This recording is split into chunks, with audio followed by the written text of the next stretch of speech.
Bonjour à tous et à toutes et bienvenue sur la chaîne Reflet de Lune, j'espère que vous allez bien. Merci pour votre présence aujourd'hui. On se retrouve pour le tirage relationnel et sentimental du mois de novembre 2024 pour le signe du Verseau, Soleil ascendant, Lune ou Vénus en Verseau. Je m'appuie pour cette guidance sur des éléments de la guidance générale du mois de novembre et je vais approfondir avec des tarots et des oracles pour vous délivrer les messages que vous avez à entendre. Que vous ayez des questions sur le plan relationnel, professionnel, amical, familial, mais également sur le sentimental, que vous soyez célibataire, en couple ou dans des situations difficiles. Alors, votre énergie du mois de novembre, c'est la grande prêtresse qui nous parle d'un profond retour à soi. Cette sensation de devoir se prioriser, de vraiment replonger en soi d'une certaine manière, de se connecter à ses secrets intérieurs, peut-être de sortir ou de reconnaître un secret aussi dans une situation relationnelle, des tabous, des non-dits. Il y a une révélation en fait pour vous-même, je pense. Et ce mois de novembre qui est un mois de mouvement, d'ailleurs, vous voyez, il y a le 8 de denier, les choses se construisent. C'est un mois de mouvement sur le plan astrologique, on a Saturne qui repart direct, on a le transit aussi de Pluton dans votre signe. C'est surtout un mouvement de transformation intérieure, de reconnexion à soi. Alors vous avez de très très belles énergies sur les maisons concernées pour concerné pour le relationnel et le sentimental. On va décliner aussi avec le tarot, ici. On va compléter tout ça. Alors je vais regarder d'abord ce qui se joue par rapport au relationnel, l'entourage proche en particulier. Vous avez l'énergie de l'impératrice. Et cette énergie de l'impératrice, elle annonce que vous êtes déjà dans votre propre pouvoir, vous reprenez votre propre pouvoir sur ce mois de novembre, sur le plan relationnel, sur le plan peut-être amical. Vous vibrez en fait pour vous d'abord. Donc ça veut dire que vous remplissez votre propre coupe, que vous êtes centré sur vous-même et que vous attirez à vous des relations positives ou que les gens aussi autour de vous se positionnent de façon positive. Donc ça c'est très constructif. Il y a vraiment cette connexion aussi au plaisir partagé, à la joie d'être ensemble. Et si tu as envie de venir dans un espace négatif, il n'y aura pas la place. Il n'y aura pas la place. C'est ça l'impératrice qu'elle m'évoque. Alors qu'est-ce que vous avez en plus? Vous avez le pendu. Ok, donc on a une connexion quand même à beaucoup d'intériorité encore, parce que vous avez fait un travail sur vous, il y a quelque chose qui rayonne aussi à l'extérieur de vous, et pour certains, il y a cette notion de se libérer de relations qui vous drainent votre énergie en fait, qui vous vident de votre énergie. On a la notion ici, ce que je ressens, c'est vraiment une forme de sacrifice. Vous préférez libérer des relations que de rester dans une dynamique toxique, une dynamique de codépendance. Et vous prenez de la hauteur aussi, un nouveau regard en fait sur les relations. Vous attendez peut-être moins aussi que ce soit les autres qui vous apportent ce que vous devez vous redonner. Donc il y a quelque chose qui se met à plat et c'est un mois important sur le plan de l'entourage proche parce que vous avez deux arcanes majeures, donc il y a quelque chose de fort qui est en train de se mettre en place. On nous dit bien aussi que le rapport à vous-même, votre rapport à l'épanouissement personnel est guidé, donc vous apprenez des choses aussi sur votre chemin de vie pour être de plus en plus aligné avec la véritable matière qui vous constitue, qu'elle soit physique ou spirituelle. Sur la vie sentimentale à proprement parler, là aussi avec l'étoile, on a quelque chose qui est guidé, vous êtes soutenu, vous êtes connecté d'une certaine manière, quelle que soit votre situation, même si elle est difficile, vous comprenez en fait que quelque chose, même si vous avez par exemple un célibat qui vous pèse, vous avez quelque chose à comprendre sur vous-même. Les rencontres que vous avez faites, les déceptions qu'il y a pu y avoir par le passé, vous indiquent que vous avez quelque chose à comprendre réellement, mais on garde ici l'espoir, l'espérance, une vision positive de sa vie sentimentale. L'amour vient vers vous. Vous avez cette vision pour vous-même, mais c'est vrai qu'avec Pluton qui s'apprête à rentrer dans votre signe, il y a des transformations qui vont apparaître pour le meilleur, des transformations pour le meilleur, parce que Pluton déconstruit des choses, des schémas de pensée négatifs. Ça va dépendre un petit peu dans quelle maison, en fait, Pluton vient s'exprimer en fonction de votre ascendant. En tout cas, Pluton entre dans votre maison 1 solaire, donc c'est vous.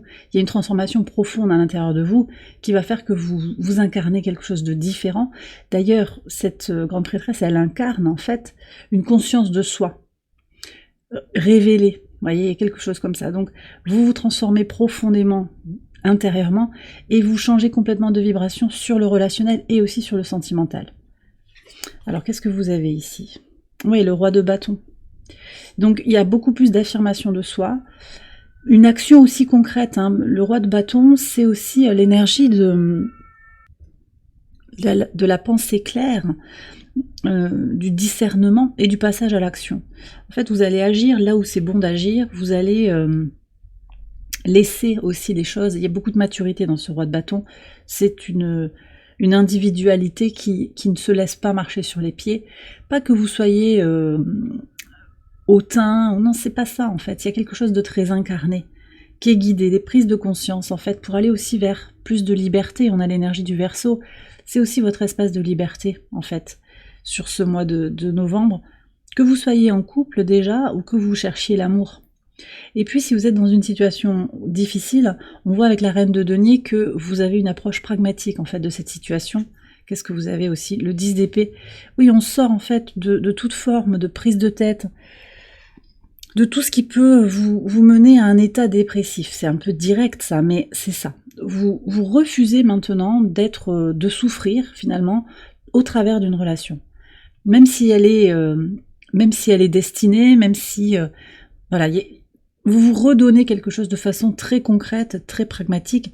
Et ce que je ressens ici, c'est aussi que avec cette double énergie masculine ici au travers des épées, le roi, et des bâtons, donc énergie d'air, énergie de feu, il y a aussi un miroir très fort, en particulier si vous êtes dans des situations compliquées, pour se recentrer sur ces deux polarités féminines. Ici avec la reine de denier, elle a les deux éléments qui portent une énergie féminine, l'eau pour la reine et la terre pour les deniers. Donc on a les 4 éléments en fait qui sortent ici dans votre tirage. Vous êtes en complétude et ça vous permet de dépasser les difficultés, de terminer un cycle d'expérience qui est lourd. Alors on va regarder les archétypes pour voir qui vient vers vous. Alors ça peut être des personnes qui viennent sous un nouveau jour aussi, hein, parce qu'avec le pendu il y a quand même un repositionnement. Qu'est-ce qu'on a ici? Roi de denier.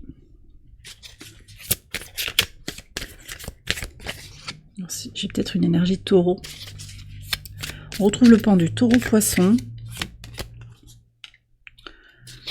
Valet de denier, on est encore sur les énergies, l'élément terre. Qu'est-ce qu'on a ici? Beaucoup d'éléments de terre. Alors, taureau, vierge, capricorne.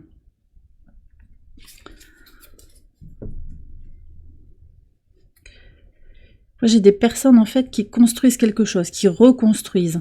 C'est peut-être, alors pour certains, il y a aussi une personne qui a tout quitté, tout plaqué, pour construire une nouvelle vie, en fait. Alors c'est pas forcément des personnes avec qui il y a du romantique, hein, pour autant sur ce mois de novembre, on me donne ça quand même. Ce que je ressens, c'est quand même qu'il y a... ce sont des individus qui vont vous aider à construire quelque chose. Par leur exemple, par l'échange. Peut-être que vous allez rentrer dans un groupe de parole. Et il y a une approche très pragmatique en fait de la vie. Quel est le conseil pour aller... Ah oh, d'accord, la force. Pour aller vers ces individus. Ça vous demande de la force. Hein, et c'est quelque chose aussi qui va vous faire vous connecter à votre force intérieure. Il n'y a pas que l'idée d'être fort pour aller vers ces personnes. Hein. Pour moi, c'est d'y aller dans une énergie d'atout. Alors je vous disais, c'est peut-être des personnes aussi qui reviennent vers vous, enfin, une personne en tout cas, qui revient vers vous dans une énergie renouvelée, qui veut construire quelque chose avec vous.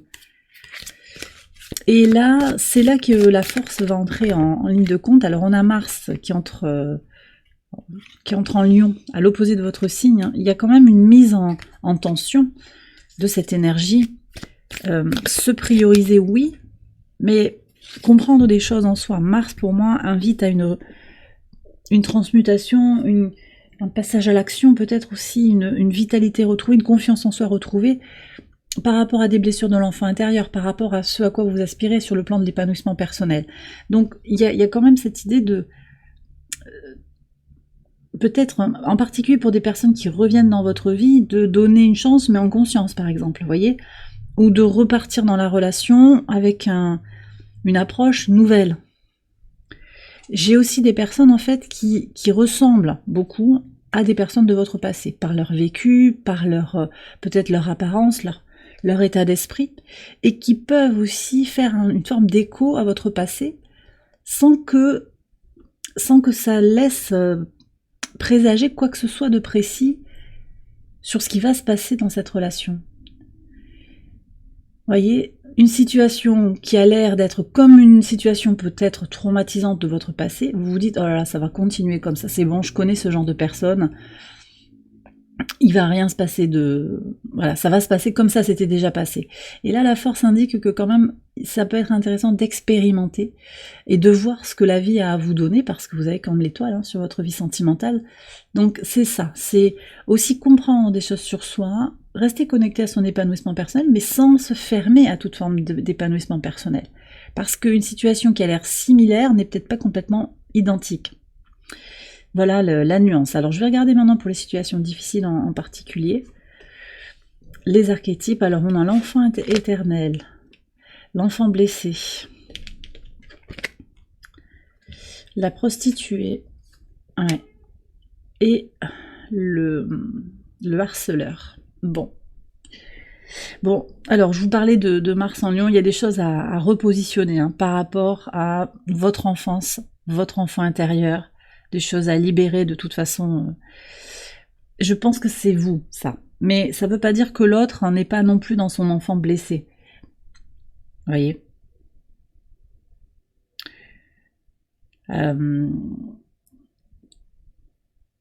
Ce qu'il y a, c'est que je ressens quand même possiblement beaucoup de... peut-être une notion de sacrifice, une notion de l'acceptation d'une relation qui n'était pas positive. Où on s'est perdu un petit peu, on s'est vendu. Et ça, j'ai le sentiment que c'est vous, avec l'agresseur un petit peu qui a profité d'une forme de dépendance. Alors vous prenez si ça vous parle. Mais voilà, j'ai le sentiment en fait que vous passez d'une notion de sacrifice, de tout donner, en particulier pour être accepté, pour être intégré dans la matière, vous voyez, quelque chose comme ça, où vous avez abandonné vos idéaux, parce que on a quelque chose de l'enfant qui est blessé, qui est à guérir, qui est à libérer, un manque de confiance en soi profond en fait, qui vous a rendu possiblement victime, mais encore une fois c'est pas pas simple en fait, victime d'un bourreau. Mais en fait, je pense, on va voir aussi dans l'extension, parce que je vais approfondir tout ça, je pense que vous êtes en train de toute façon de libérer ce cycle, vous reconnaissez les choses là, et vous savez que vous voulez passer à autre chose. On va prendre un conseil par rapport à cette situation.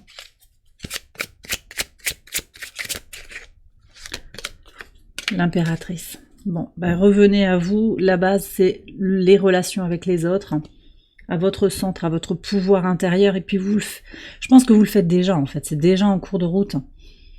Donc continuez ce travail de vous prioriser, de libérer, de nourrir aussi, l'impératrice elle nourrit l'enfant intérieur, de libérer les blessures de l'enfant intérieur pour sortir d'une relation toxique, d'une relation qui est déséquilibrée avec des codépendances, et cette idée de tout donner en fait, de tout donner pour l'autre. C'est ça que je ressens avec la prostituée, c'est qu'il y a vraiment un sacrifice, le prix à payer est quand même un peu élevé, voilà ce qu'on me dit.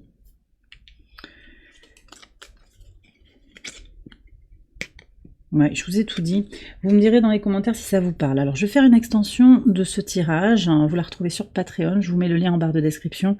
Je vais approfondir déjà cette situation compliquée. Il y a peut-être d'autres messages aussi qui vont émerger aussi autour de la situation compliquée. On va approfondir tout ça. Je fais également un tirage en 9 cartes pour aller voir un petit peu les énergies qui sous-tendent, les dynamiques qui sous-tendent vos questions relationnelles et sentimentales. Puis on va approfondir avec des tarots, des oracles. On me dit que j'ai pas tiré les messages. Non, oui, je vais le faire. Je n'ai pas terminé le tirage avant l'extension. Ouais. Ouais, alors, un tirage pour les liens sacrés aussi. On va voir le message. Vous aviez eu des annonces un petit peu dans le tirage général par rapport à des liens sacrés lien d'âme, on va voir le message. Je prends également un message des anges de l'amour qui peut parler pour toutes les situations, hein. Situations relationnelles, mais aussi situations avec des questions familiales. Allez. Le manque. Alors, sur un lien, possiblement un lien de flamme jumelle, on est sur une notion de manque. Donc, il y a une forme de dépendance, en fait, qui ressort. Donc, ça peut être cette situation qui est décrite là, hein, même si elle a l'air très toxique. Parfois, les liens sacrés peuvent prendre cette coloration. Attention, s'il y a un abus psychologique, hein, c'est pas forcément un lien sacré. Donc, votre discernement est de mise. De toute façon, le manque nous montre qu'il y a un déséquilibre intérieur. Faites ce qui vous manque, vous devez vous le redonner, quelle que soit la situation, que l'on soit sur une situation karmique, toxique, un lien sacré. C'est pas parce que le lien est nommé sacré que on a le droit de vous détruire, de chercher à vous rabaisser, à prendre votre énergie, d'accord? Chacun doit se positionner. Donc là, moi j'ai le sentiment que peut-être vous manquez à votre autre, même s'il ne vous le montre pas directement, que ce soit un homme ou une femme. Peut-être qu'il y a du silence, mais il y a quelque chose qui est bloqué, qui l'empêche de venir vers vous, mais ce sont des questions qu'il se pose en lui, en fait, alors que ce soit un homme ou une femme, hein. A priori, le masculin sacré. Là où vous avez la main, c'est travailler sur votre notion de manque, en vous redonnant toute cette énergie, et on l'a dans l'impératrice. Donc, je vais prendre quand même un message d'Ad Infinitum pour voir si on peut avoir une précision par rapport à cette notion de manque. Et puis, vous avez certainement lui. Vous avez déjà rencontré le partenaire amoureux que vous cherchez. Donc là, c'est pour les liens sacrés, mais c'est pour tout le monde aussi, ce message. Alors, on va prendre une petite carte par rapport au manque. Ah, la peur. Ok, donc là... La peur est une illusion, je choisis de voir au-delà. Bah oui, je crois que je vous en ai parlé dans la guidance générale, les Verseaux. Les illusions qui sont créées par l'ego, la peur, travaillez depuis un espace d'amour inconditionnel que vous allez vous donner à vous d'abord. Et c'est certainement lui, je libère toutes les inhibitions qui entravent ma capacité à m'exprimer librement. Oui, alors ne vous posez pas trop de questions sur... ce que vous avez envie de dire, soyez libre. Et c'est peut-être quelque chose à transformer là, hein. J'ai l'aile du papillon, on a Pluton, il y a quelque chose à transformer, à libérer par rapport à l'expression de soi, peut-être de son amour pour l'autre, mais sans attendre qu'il y ait je t'aime, moi aussi par exemple, hein, vous voyez, une réponse qui serait en miroir par rapport à vous, parce qu'en fait vous devez vous dire je m'aime, sans attendre que la validation vienne de l'extérieur, ça c'est important. Mais ça peut être autre chose, hein, que vous avez envie de dire. Exprimez votre vision de la vie, toute chose que vous avez envie d'exprimer par rapport à cette personne dont vous connaissez l'existence, si ça vous parle. Et bien voilà, les Verseaux, j'ai terminé votre tirage, j'espère qu'il vous a éclairé. Si c'est le cas, je vous invite à liker la vidéo, à vous abonner si vous ne l'avez pas encore fait. Vous pouvez également aller voir les autres vidéos de cette série pour votre ascendant, pour votre lune ou votre Vénus. Je vous invite à nous retrouver sur Patreon pour l'extension de ce tirage, le lien est en barre de description. Je vous souhaite un excellent mois de novembre sur le plan relationnel et sentimental. Je vous embrasse bien fort et je vous dis à très bientôt pour les prochaines vidéos. Bye bye.